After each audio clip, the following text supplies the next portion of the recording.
Hey everybody, Alex from SeemsGoodMagic.com here. We're doing another Fate Reforged Swiss draft, coming off of my worst loss yet in the format. So hopefully I can tighten the play a little bit. I think we're just going to take Sage Eye Avengers. It's a fantastic card. I got a chance to play with that in a previous Fate Reforged draft, and I like it quite a bit. Real quick mentions that people commented that were absolutely correct. Round one of the last draft, I had Mardu Ascendancy, and he played Death Frenzy, and I did not remember that I could sacrifice my Mardu Ascendancy to get tokens, or to protect my tokens, rather. And then round two, I actually had Lethal around 30 minutes in. Thanks to Toronto Jack for pointing that out, and I didn't do it, so man. And then at the end of the draft, I was upset about variance, but geez, if you have a win and you don't take it, I can't really complain about variance there. That was poor play. It was poor play, so I admit it. You caught me. Poor play. Or pass to Windswept Heath, which I think we're just going to take because I like tickets, but let's do a quick check. Yeah, this thing's still worth 3 tickets, so that's a lot. That is quite a bit. That's a cons pack at the very least, so we're going to take that. And other good picks, I think Avon Surveyor would probably be an easy second pick if this were a PTQ, because it's just a really good tempo card. Yeah, that's about it.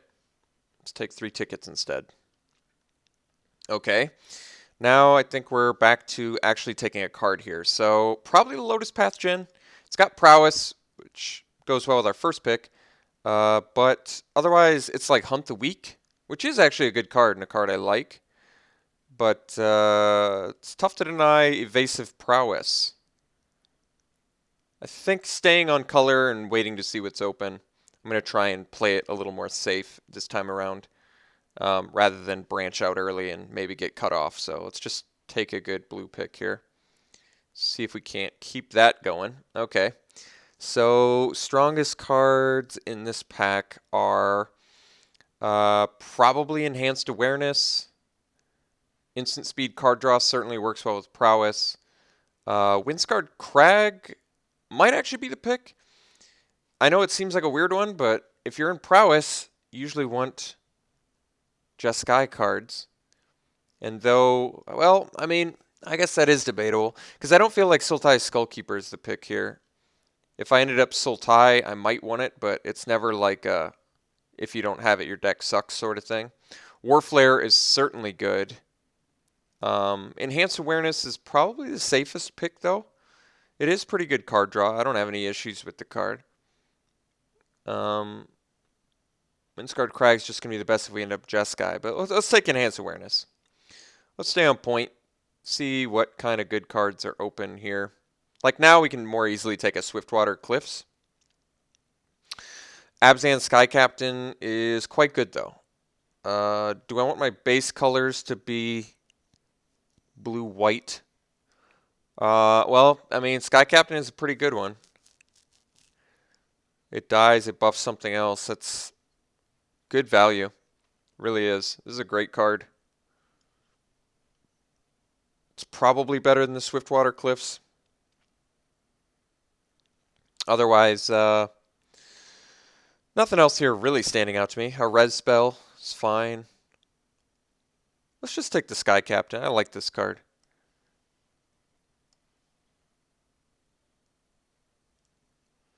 Okay, so Mind Scour Dragon's fine. Not amazing, but certainly playable and looks to be the pick here. Continue to cut blue. Yeah, can take that. If we end up with some Delve cards, it could be pretty good. Okay, Cunning Strike. I like it. There is a Soul Summons here, though, which is a 2-drop, and early game plays have been a big problem for me. On top of that, this one interacts extremely well with Prowess, since it's a creature that triggers Prowess. So, kind of feeling the Soul Summons here. Get a nice 2-drop early, and flipping a Sage Eye Avengers could be a good blowout. Or even like flipping a Sky Captain on defense could be good. Could see something good with that. Yeah, otherwise, I mean, Will the Naga and Cunning Strike are both fine, but let's take the Soul Summons. It's a pretty late Angler, which I think is actually a pretty good card too. But, all right. Arishin Cleric is fine. Probably better for us than Skullkeeper. Because this has been a really aggressive format, so having the Cleric is just really nice. And the beautiful thing, I've said this a few times, but the beautiful thing about Jeskai decks, since at this point, if we're playing blue-white, we have to play Jeskai. There's no other clan really available to us. But as I was saying, I think the format's gotten really aggressive, so cards like Arishin Cleric I think are actually really good. And and then I was saying, Jeskai decks have good late game plans actually, deceptively good late game plans on Jeskai. But like with cards with like enhanced awareness and treasure cruise and stuff like that, and even Warden of the Mind's Eye is a good one. This is actually, Goblin Boomkeg is actually a reasonable card, but I think I'm gonna take the Will of the Naga. It's just a really nice tempo delve card to have. And it gives me some rewards for playing the Mind Scour Dragon. Well, I could take a second Enhanced Awareness, but I think I'm actually taking Cunning Strike here. And fully, at this point, committing to Jeskai,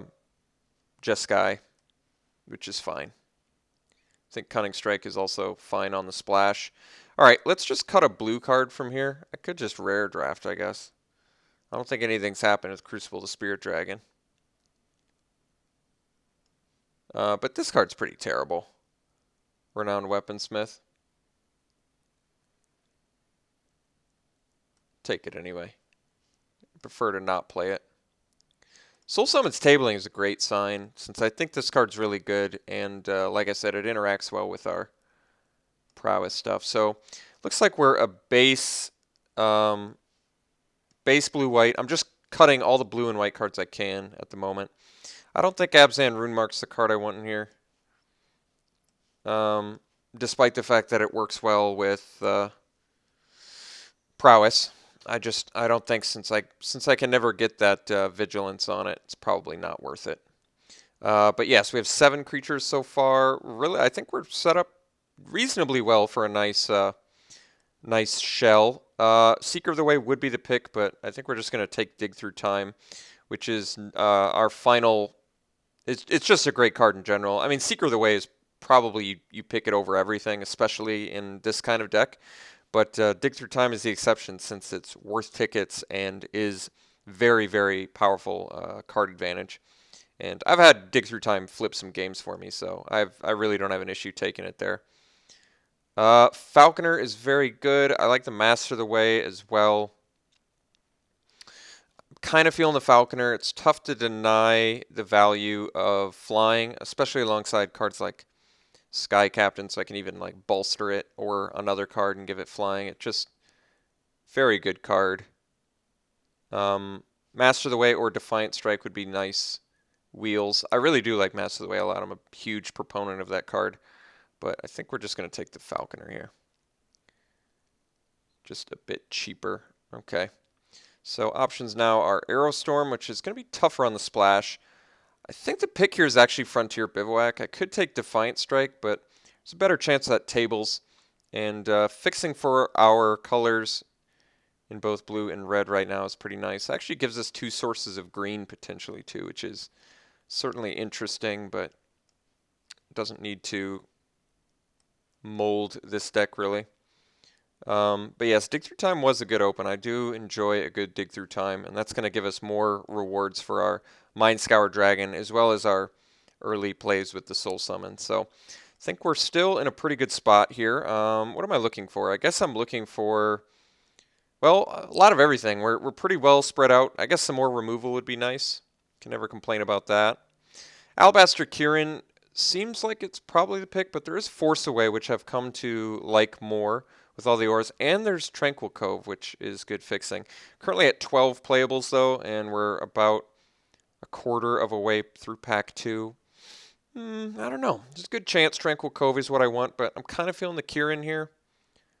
Usually you take removal over creatures, but Kirin is a pretty nice one. I do enjoy the vigilance and evasiveness. I think I'm taking Kirin. That's a debatable pick there, to be sure. Okay, Student is quite good. I think we're taking the Horde Chief, though. I like the multiple bodies more. And I do like Just Sky Student quite a bit, too. But I think Horde Chief is just a better card. Even in a deck that gets rewards from playing as many prowess as possible, I still think Horde Chief is a better card. All right, interestingly enough, we could make the Teamer Charm playable. I mean, I think it's the pick here. We already have a Frontier Bivouac, which fixes for it, and a Windswept Heath, so certainly a fine card. It's also the weakest of all of the charms, and doubly so in our deck because red is our splash, but otherwise I'm just taking like Erase or maybe Siegecraft, which is a card I don't really like all that much. So I guess we take the Teamer Charm. Not super likely to play it right now, but I'm keeping the option there. All right, Smite is fine removal. We probably take the Timely Horde Mate. We don't currently have a lot of creatures we can bring back with it, but I'm hoping to find more. I actually think Deflecting Palm is a great card, but how badly do I want it? I don't know. I mean, the nice thing about it is you can cast it at any time to trigger prowess. Maybe because it's rare, I take it. I mean, your opponent has like an 8 power guy, you just cast it and win. All right, let's take Deflecting Palm. I'll give it a try. It's mostly because Timely Horde Mate is currently kind of underwhelming in our deck. I mean, it can only bring back a Cleric at this point. So, not the best. We do have some pretty blue intensive spells, so we're definitely going to be evenly split amongst white and blue, and then splashing red. And I'm keeping the Teamer Charm Dream alive, but I'm ready to snuff the life out of it at any point. Here I think I actually just take a Wetland Sandbar. Set Adrift's fine, but I'm just looking for early cheap plays. They're just, good against opposing aggressive decks. We have a pretty good late game plan already with Enhanced Awareness and Dig Through Time, so we'll take the Stubborn Denial. I don't think we're main decking it, but it is an option. We don't really have a lot of 4 power guys that can reward it for me. We only have 2 currently, but I'll keep the idea of it around. All right, I don't think I need any of these cards really. I'm going to hate the Abzan Guide because I think it's the strongest. All right, I think we'll actually take Defiant Strike here. Guess how many... There's a chance we get some more prowess, but admittedly, currently we only have a couple. But since I'm in Just Sky, it just sort of makes sense to play Defiant Strike. And I really am hoping that I don't have to play 2 Wetland Sandbars. All right, don't need any of these. I think we'll just take the Foil Mountain because I like foilies. Okay. None of these cards really matter. Guess we'll take the Banner. Siegecraft, sure. And okay, so 18 cards walking into pack 3. We only have 1 actual on-color fixer for our plan. I don't think the Teamer Charm plan is happening. All right, well, open Herald of Anafenza. We also opened Just Sky Charm, which I definitely have to note. I still think Herald's probably better. If you get it out early, it really can be one of those cards that sort of cleans up. I don't know, though. Just Sky Charm's so versatile. That is tough. It's a very difficult pick here. I think I'm going to go with the Herald. I really do like this card a lot. I've had good experiences with it. I like that it just is like a little engine. And there's just no chance of either of them wheeling, so it's tough. I need more removal too, admittedly. But even despite that, I'm still just feeling the Herald. It just seems right. I'm going to take it. Okay. Options here. Well, Quiet Contemplation. I have Defiant Strike, double. This, I think Contemplation tables. Let's take the... I think we're going to take the Tranquil Cove. I'm only a few cards away from a deck and making my mana base better seems like the right idea. Otherwise, Aerostorm on the splash just seems difficult. And Warbeamoth is actually a fine card, but I think I could likely table that as well or find something better. So we'll take the mana fixer here. I love Rattleclaw Mystic. I've always been a fan of that card. There is Warden of the Eye in the same pack. But I'm just a huge Rattleclaw Mystic fan. I've always loved this card. I really don't see why people just don't take it all the time, since it ramps and any deck, like I can only play it as a 3-drop and I still like it. There is Warden of the Eye, but sometimes you get lucky in that card tables. Force Away did not table last time, but I still think I'm taking the Rattleclaw Mystic. I like the card. I like ramping. Jeez, see the Unwritten? It's a pretty good one. Let's take the Kieran here, get another flyer that I think is good. Otherwise, Bringlow is an option, but let's minimize red. Actually, that's even more of a reason to play Rattleclaw Mystic. It actually is a red fixer for us, which is nice. All right. Good, very good green cards in here. Pinewalker and Hooting Mandrills are typically pretty early picks. Could take the Treasure Cruise, which I think is actually fine. Only a couple cards from a deck, though. Could take the Glacial Stalker, which is also maybe something my deck needs. What are my finishers currently? Sage Eye Avengers, Mind Scour Dragon. I guess we have a pretty good fleet, actually. Our red splash is very minimal. Kind of want the Windscarred Crag because we've got 10 picks to find 2 cards. I'm going to take the Crag here. Okay, I think pretty easy Wind Scout. There is Feat of Resistance, though, which is certainly a good card to have, but I still think our deck just wants more flyers. It's tough to pass Feat of Resistance, especially with Herald of Anafenza and all of these cards I want to protect. Currently rocking 14 creatures, including the Soul Summons. There's a chance I want this Feat of Resistance, believe it or not. 14 creatures is a very good number for Jeskai. And the Wind Scout is so good. But I think I got to take the Feat. That's tough. I've got actual cards I want to protect in Herald of Anafenza and Sage Eye Avengers. So 14 creatures, like I said, is actually a very adequate number for Jeskai decks, in my experience.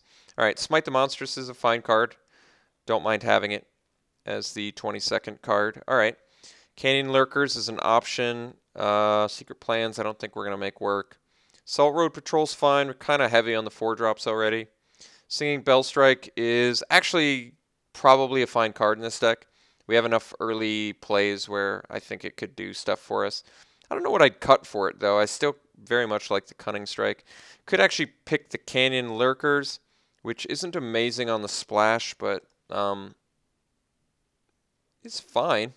You morph it out and does stuff. I'm going to take the Lurkers.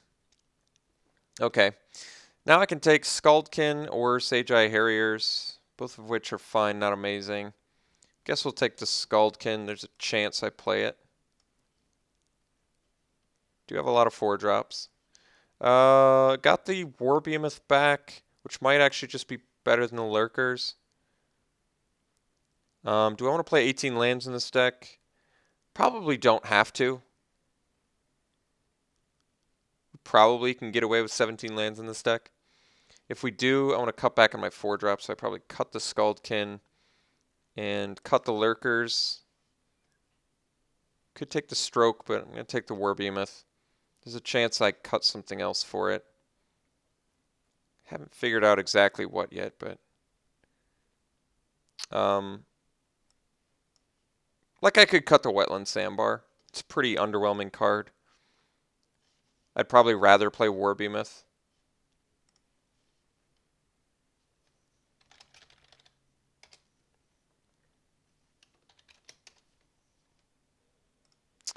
So,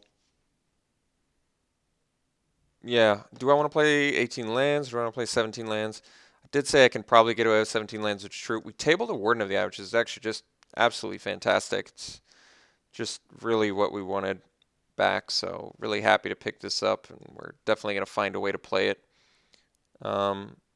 Maybe I play 18 lands? It's kind of tough, actually. Our curve is a little bit clunkier than I'd like.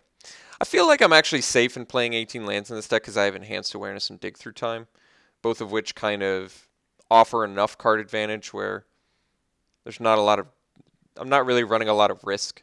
And I feel like Defiant Strike's actually an easy cut, so I could just play this. And this looks actually pretty good. I'm going to cut the cheap card here. Yeah, I actually like the way this deck looks. I think it looks pretty good, actually.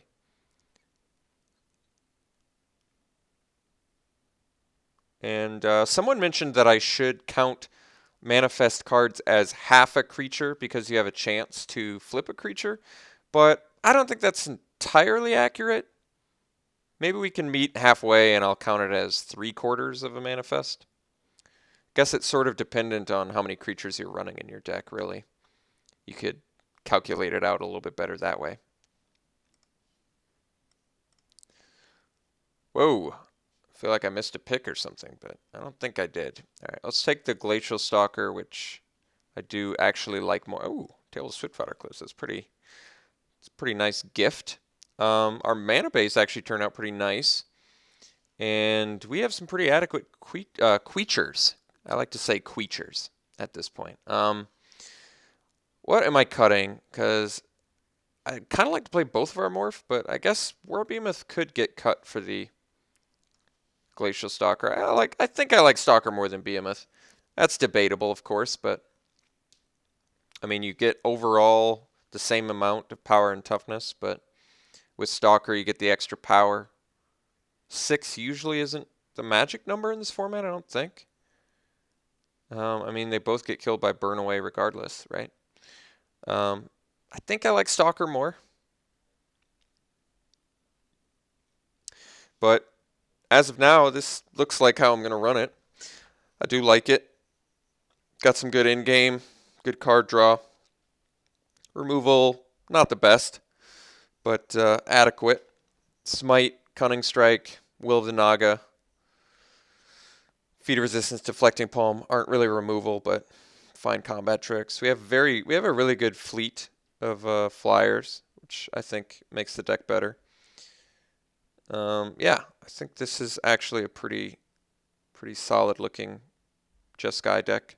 Nothing fancy, nothing amazing, not a ton of prowess, but yeah, enough stuff to win the game for sure. Okay, let's add the lands, and I think we're ready with this deck.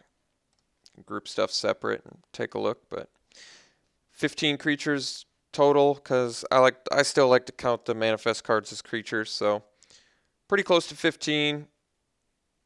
Pretty good late game stuff, good card advantage and enhanced awareness and dig through time. Lackluster removal, but I think because we have so many flyers, we should be able to get away with it. We have the answer to a couple fatties. Cunning Strike's just so much value in one card that I think it's fine in this deck. And Warden of the Eye actually has quite a few things to bring back, since it can bring back Soul Summons, Deflecting Palm, Feet, and all these other cards. So I actually very much like Warden of the Eye in this deck. It only equals 3 red cards, so with between the Radiclaw Mystic and our how many fixers, I think we're just gonna go ahead and run 1 mountain, and it's a foil one at that, so even cooler. Let's combine our groups. Sort by color, more white than blue, but we have a lot of double blue, so I think we're just going to evenly split amongst white and blue, and then just have the 1 mountain for good measure. So 3 blue,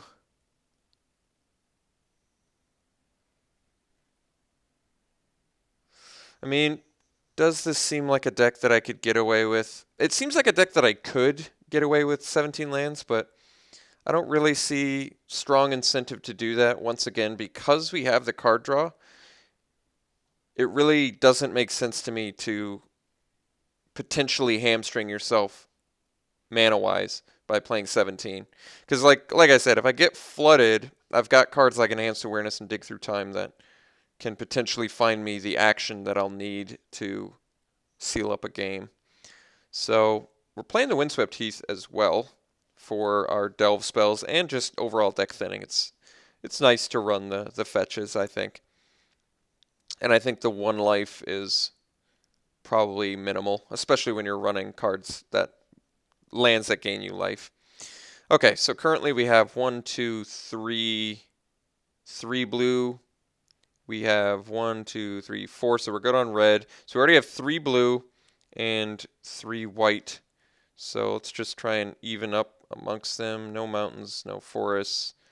Let's go up here, up here. So this is 9 sources of white, 9 sources of blue, and 4 sources of red for 3 red spells. And the Rattleclaw Mystic, which also can get us both blue and red. Yes, I think this deck is pretty good. Nothing fancy, nothing amazing, but the mana base looks nice.